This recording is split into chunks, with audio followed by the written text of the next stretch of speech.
मशरिक़ वस्ता में इजराइल पर डर का साया है। ईरान ने कहा है कि अब जंग के बारे में इजराइल सोचेगा भी नहीं। ईरान का दावा है कि इजराइल अब काफी टूट चुका है। ईरान ने दावा किया है कि इजराइल जंग करके अब खित्ते में फंसना नहीं चाहता है और वो जानता है कि जंग अब आसान नहीं है। जी हां, ईरान के नायब सदर मोहम्मद रजा आरिफ ने कहा है कि ईरान के खिलाफ हर जारहाना इक़दाम ने कौम को मजीद मुत्तहिद और इस्लामी निज़ाम की बुनियादों को मजीद मुस्तहकम कर दिया है। गैर मुल्की ज़राए अबलाग के मुताबिक ईरान के नायब सदर मोहम्मद रजा आरिफ का अपने बयान में कहना था कि सहूनी हुकूमत, इजरायली हुकूमत और अमरीका की जानिब से मुसल्लत करदा हालिया जंग दुश्मनों की नाकामी और रुसवाई का बायस बनी है।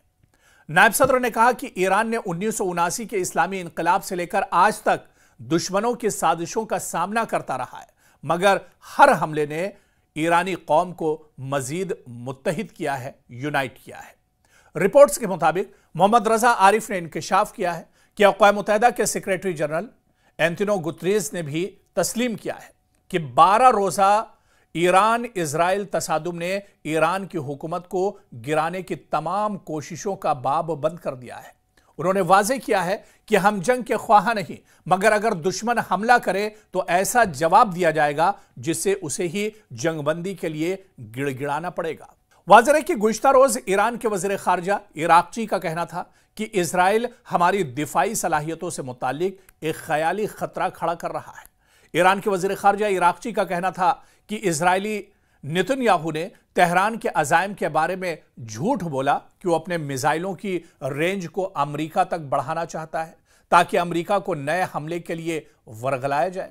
गुज़िश्ता दिनों इजरायली वज़ीर आज़म नेतन्याहू ने पॉडकास्ट बेन शापरू के साथ एक इंटरव्यू में कहा था कि ईरान 8000 किलोमीटर की रेंज वाले बैन बर्रे आज़मी बैलिस्टिक मिसाइल तैयार कर रहा है। नेतन्याहू ने खबरदार करते हुए कहा कि तेहरान का बढ़ता हुआ हथियारों का प्रोग्राम अमेरिका के बड़े शहरों जैसे न्यूयॉर्क, बोस्टन, वॉशिंगटन या मियामी को खतरे में डाल सकता है।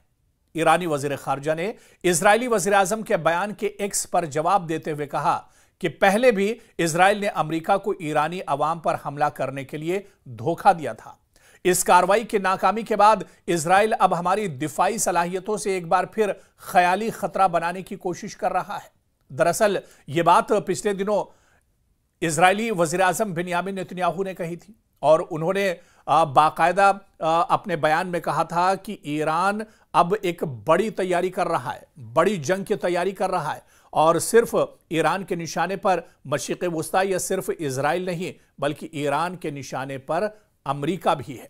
और अपने इस बयान में बिन्यामिन नेतन्याहू ने कहा था कि ईरान 8000 किलोमीटर दूरी तक मसाफत तय करने वाला मिसाइल तैयार कर रहा है और अगर यह मिसाइल ईरान तैयार कर लेता है तो अमेरिका भी एक तरह से महफूज नहीं रहेगा।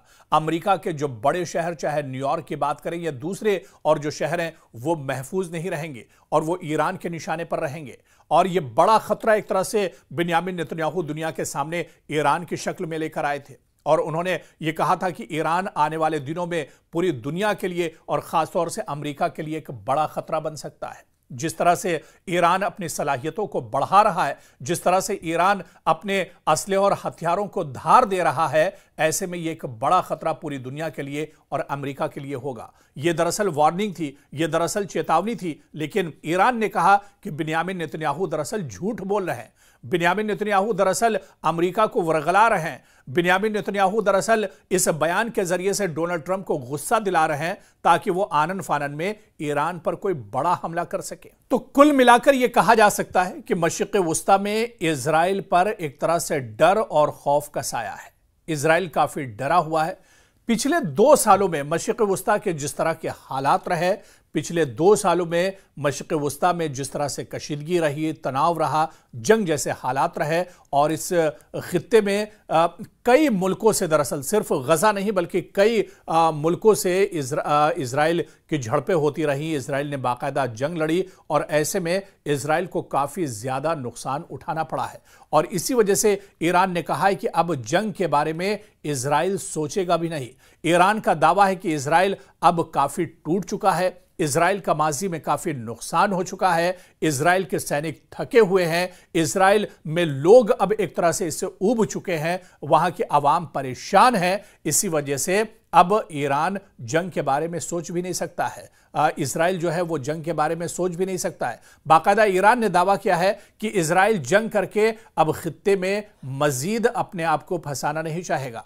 वो जानता है कि जंग अब उसके लिए आसान नहीं है। अब दरअसल जो दुनिया के ऊपर एक सुपर पावर का या इजराइल के लेटेस्ट हथियार और उसके डिफेंस सिस्टम को लेकर जिसके बारे में दुनिया जानती थी, लेकिन अब उसकी पोल दरअसल खुल चुकी है। अब दुनिया ये जान चुकी है कि चाहे इजराइल के आयरन डोम की बात की जाए या दूसरे एयर डिफेंस सिस्टम की बात की जाए, वो अब उन्हें वो काबिल तस्खीर हैं, उन्हें अब एक तरह से तोड़ा जा सकता है। और आप देखिए कि इससे पहले ईरान के साथ जिस तरह से 12 दिनों की जंग हुई, उसमें ईरान के कई ड्रोन, कई मिसाइल और कई रॉकेट ऐसे थे जो एक तरह से इजराइल के एयर डिफेंस सिस्टम उन्हें रोकने में नाकाम रहे थे। और इसके अलावा ईरान ने इजराइल की कमर तोड़कर रख दी थी। इसी वजह से आनन फानन में अमेरिका को निकलकर आना पड़ा और अमेरिका ने सालसी की और ईरान और इजराइल की जंग रुकवाई थी। तो अब ईरान पहले से ज्यादा खुद भी मजबूत है और वो जान रहा है कि इजराइल टूटा हुआ है। इसी वजह से ईरान यह दावा कर रहा है कि अब इजराइल मशरिक़ वस्ता में जंग लड़ने की गलती नहीं करेगा। अब इजराइल दरअसल पसपा हो चुका है और जिस तरह से आप देखिए कि गजा की जंग में फिर अमेरिका को सामने आना पड़ा, फिर डोनाल्ड ट्रंप ने एक पीस मुआहिदा कराया हमास और इजराइल के बीच में और उसके बाद यह जंग रुकी है। और यह कहा जा रहा है कि हमास तो दरअसल शुरू से ही यह जंग नहीं लड़ना चाह रहा था, यह जंग तो दरअसल इजराइल ने थोपी थी और पिछले 2 साल से इजराइल इस जंग को लड़ रहा था। हालांकि इस जंग से इजराइल बहुत पहले निकलना चाह रहा था, लेकिन उसका कोई बहाना काम नहीं आ रहा था वो और ऐसे में अमेरिका को निकलकर सामने आना पड़ा और उसने इजराइल और हमास के बीच में मुआहिदा कराया और फिर इजराइल की गजा से जान एक तरह से छूटी है।